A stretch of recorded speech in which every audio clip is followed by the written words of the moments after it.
Here's a custom component I've been working on which closely resembles a radio group.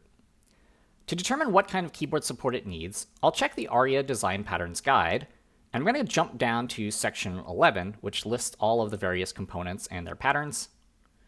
Once we're down here, I'll look for a component that sort of matches the one that I'm building. In this case, I can see that there's a radio button right about here, so we'll click on that. And based on the recommendations, there are a number of keyboard handlers that I know I now need to implement. Using this guide, I'm going to implement the down arrow / right arrow support in my element. Now, when the user presses the down arrow, we know that our radio group should move focus to the next radio button. It should select that button. And if focus is on the last item, then focus will wrap around to the first item. To do this, we're going to use a technique called roving focus. Roving focus works by setting tab index to -1 for all of the children, and then 0 on the currently active item. Our component then uses a keyboard event listener to determine which key the user has pressed, at which point we set tab index on the next item to 0.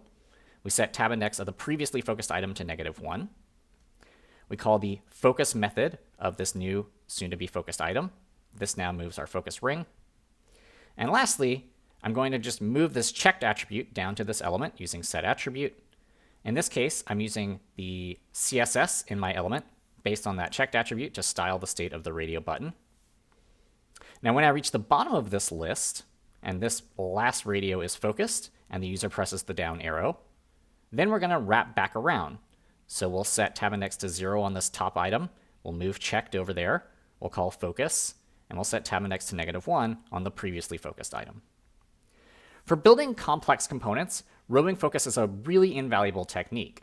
So in the next lesson, you're going to take a crack at implementing it yourself using this same example.